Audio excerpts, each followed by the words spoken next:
शिवानी और आप देख रहे हैं बीजापुर एक्सप्रेस। चलते हैं खबरों की ओर।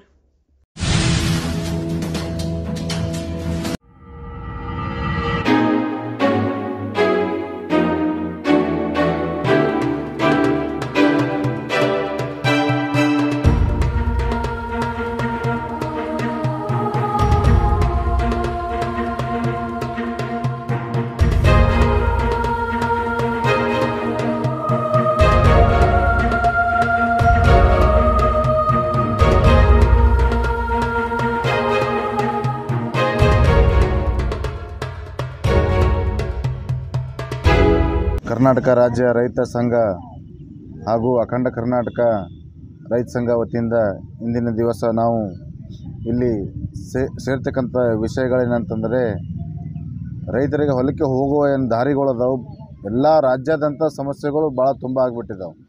ಈ ನಕ್ಷೆಯಲ್ಲಿ ಇದ್ದರೂ ಕೂಡ ದಾರಿ ಹೋಗ್ಲಿಕ್ಕೆ ಸಮಸ್ಯೆ ಮಾಡ್ತಾಯಿದ್ದಾರೆ. ತಹಸೀಲ್ದಾರ್ ಅವ್ರಿಗೆ ಹೋಗಿ ಕೇಳಿದ್ರೆ ಅವ್ರೇನು ಹೇಳ್ತಾಯಿದ್ದಾರೆ, ನೀವು ಕೋರ್ಟ್ ಆರ್ಡ್ರ್ ತೊಗೊಂಬರ್ರಿ ಅಂತಂದು.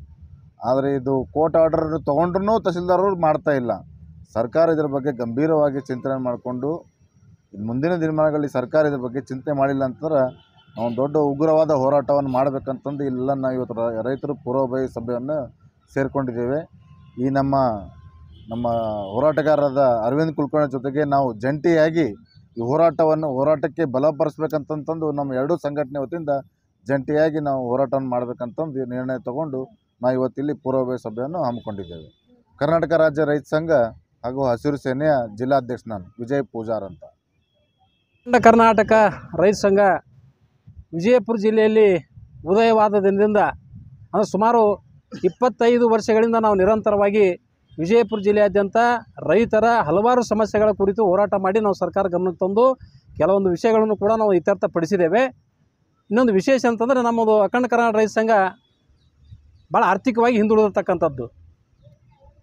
25 ವರ್ಷಗಳಿಂದ ನಾವು ವಿಜಯಪುರ ನಗರದ ಗಗನಮಾಲದ ಒಂದು ಉದ್ಯಾನವನದಲ್ಲಿನೇ ನಾವು ಸಭೆ ಸೇರಿ ನಾವು ಹೋರಾಟ ಮಾಡ್ಕೋತೇನೆ ಬಂದಿದ್ದೆವು.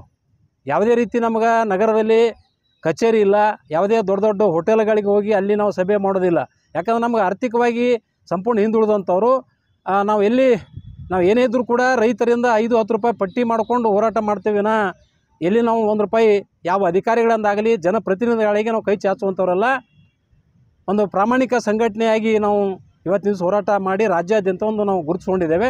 ಅದ್ರ ಜೊತೆ ಇವತ್ತಿನ ದಿವಸ ವಿಶೇಷವಾಗಿ ಕರ್ನಾಟಕ ರಾಜ್ಯ ರೈತ ಸಂಘ ಹಸಿರು ಸೇನೆ ನಾವು ಜಂಟಿಯಾಗಿ ನಾವು ಹೋರಾಟವನ್ನು ಇನ್ನು ಮುಂದಿನ ದಿನಮಾನಗಳಲ್ಲಿ ಅವ್ರ ಜೊತೆಗಿನ ಜಂಟಿಯಾಗಿ ನಾವು ಮಾಡಲಿಕ್ಕೆ ನಾವು ತೀರ್ಮಾನ ತೊಗೊಂಡಿದ್ದೆವು. ಯಾಕಂತಂದ್ರೆ ಜಿಲ್ಲೆಯಲ್ಲಿ ಅಷ್ಟೇ ಅಲ್ಲ ರಾಜ್ಯಾದ್ಯಂತ ಯಾವ ಪ್ರಾಮಾಣಿಕವಾಗಿ ಇರ್ತಕ್ಕಂಥ ಸಂಘಟನೆ ಅದೋ ಅಂಥ ಸಂಘಟನೆ ಮಾತ್ರ ನಾವು ಕೂಡ್ಕೊಂಡು ಹೋರಾಟ ಮಾಡ್ತೀವಿ. ಯಾಕಂತ ನಾವು ಪ್ರಾಮಾಣಿಕ ಇದ್ದರೆ ಮಾತ್ರ ಸರ್ಕಾರಗಳು ನಮ್ಮ ಮಾತು ಕೇಳ್ತಾವೆ. ಮತ್ತು ನಾವೇ ಇವತ್ತು ರಾಜ್ಯ ಸರ್ಕಾರದ ವಿರುದ್ಧ ಜನಪ್ರತಿನಿಧಿಗಳು ಇವತ್ತು ಅನ್ಯಾಯ ಮಾಡ್ತೀರಿ, ಭ್ರಷ್ಟಾಚಾರ ಮಾಡ್ತೀರಿ, ಲಂಚ ತಿಂತೀರ ತಿಳ್ಕೊಂಡು ಅಧಿಕಾರಿ ವಿರುದ್ಧ ನಾವು ಹೋರಾಟ ಮಾಡ್ತೇವೆ. ಅದನ್ನು ಬಿಟ್ಟು ನಾವೇ ಏನಾದರೂ ಭ್ರಷ್ಟಾಚಾರದಲ್ಲಿ ತೊಡಗಿದ್ರೆ ನಾವು ಸರ್ಕಾರಕ್ಕಾಗಲಿ ಅಧಿಕಾರಿಗಳಿಗೆ ನಾವು ಪ್ರಶ್ನೆ ಮಾಡುವಂಥ ನೈತಿಕತೆ ಮಾತ್ರ ಉಳಿಯಂಗಿಲ್ಲ.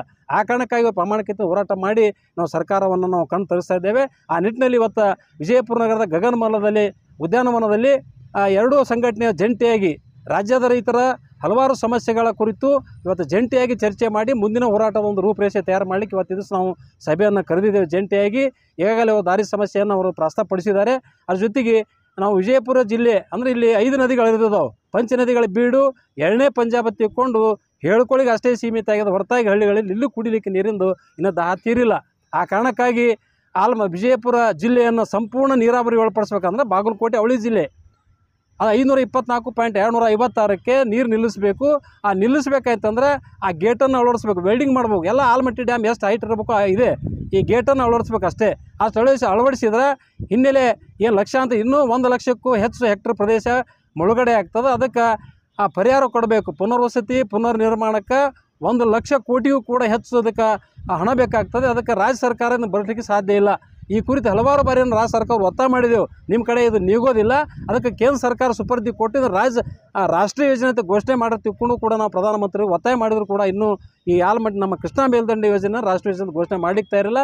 ಇನ್ನು ಮುಂದಾದರೂ ಕೂಡ ರಾಜ್ಯ ಸರ್ಕಾರ ಇದನ್ನು ರಾಷ್ಟ್ರೀಯ ಯೋಜನೆ ಅಂತ ಘೋಷಣೆ ಮಾಡಲಿಕ್ಕೆ ವಿಶೇಷ ಸಚಿವ ಸಂಪುಟ ಸಭೆಯನ್ನು ಕರೆದು ಒಂದು ಠರಾವನ್ನು ಪಾಸ್ ಮಾಡಿ ಕೇಂದ್ರ ಸರ್ಕಾರಕ್ಕೆ ಕಳುಹಿಸುವ ಮೂಲಕ ಇದನ್ನು ರಾಷ್ಟ್ರೀಯ ಯೋಜನೆಗೆ ಅನುಕೂಲ ಮಾಡಿ ಕೊಟ್ಟು ಅಲ್ಲ ಗೇಟನ್ನು ಅಳವಡಿಸಿ ಇದಕ್ಕೆ ಸಮಗ್ರ ನೀರಾವರಿಗೆ ಒಂದು ಅನುಕೂಲ ಮಾಡಿ ಕೊಡಬೇಕು. ಯಾಕಂದ್ರೆ ಇಲ್ಲಿ ಹಳ್ಳಿಗಳಲ್ಲಿ ಇನ್ನೂ ಕುಡಿಯೋಕೆ ನೀರಿನ ಭಾಳ ಸಮಸ್ಯೆ ಅದ. ಪ್ರತಿ ಸಲವೂ ನಾವು ಇವತ್ತು ಕುಡಿಲಿಕ್ಕೆ ನೀರು ಬೇಕಾದರೂ ಕೆರೆ ನೀರು ಭರ್ತಿ ಮಾಡಬೇಕಾದ್ರೂ ಹೋರಾಟ ಮಾಡಿ ನೀರು ಬಿಡಿಸುವಂಥ ನಮ್ಮದು ದುರ್ದೈವದ ನಮ್ಮ ಜಿಲ್ಲೆಯ ರೈತರ ಒಂದು ದೌರ್ಭಾಗ್ಯ ಅಂತ ನಾವು ಹೇಳ್ಬೋದು. ಕೃಷಿಗಂತರೂ ನೀರು ಕೊಡೋದು ದೂರದ ಮಾತು. ಅಧಿಕಾರಿಗಳನ್ನ ಕೇಳಿದ್ರೆ ಅವ್ರು ಹೇಳ್ತಾರೆ ಇದು 524ಕ್ಕೆ ನೀರು ಇಳಿಸಿದಾಗ 3ನೇ ಹಂತಕ್ಕೆ ನಾವು ನೀರು ಕೊಡ್ತೀವಿ ಅಂತ ಹೇಳ್ತಾರೆ. ಮತ್ತು ಆ ಕಾಲುವೆ ಅಡ್ಡಿದ ಉದ್ದೇಶ ಏನು? ಕಾಲುವೆ ಅಗದಿಸಿಂದ ಇಡೀ ಭೂಮಿ ತಾಯಿಯ ಒಂದು ಹೊಟ್ಟೆಯನ್ನು ಬಗೆದು ಇವತ್ತು ನೀವೆಲ್ಲ ಹಾಳು ಮಾಡಿದ್ರಿ ಭೂಮಿಯನ್ನು. ನೀರು ಕೊಡೋಂಥ ಒಂದು ಹಂತಗಳ ನೆಪ ಹೇಳ್ತೀರಿ. ಇವತ್ತು ಲಕ್ಷಾಂತರ ಎಕರೆ ಭೂಮಿ ಕಳ್ಕೊಂಡು ಮನೆ ಮಠ ಕಳ್ಕೊಂಡು ತ್ಯಾಗ ಮಾಡಿದಂಥ ಅವಳಿ ಜಿಲ್ಲೆಯ ರೈತರಿಗೆ ಮತ್ತು ನೀವು ಕೇಳಿದಾಗ ನೀರು ಕೊಡದೆ ಅಂತಂದ್ರೆ ಆಲಮಟ್ಟಿ ಡ್ಯಾಮ್ ಕಟ್ಟಿದ ಉದ್ದೇಶ ಏನು? ಇವತ್ತು ನಮಗೆ ನೀರು ಕೊಡದೇ ತೆಲಂಗಾಣಕ್ಕೆ ನೀರು ಕೊಟ್ರಿ. ಅವ್ರು ಕೇಳಿದ್ದು ಕೇವಲ 1.24 TMC ನೀರು ಕೇಳಿದ್ರು.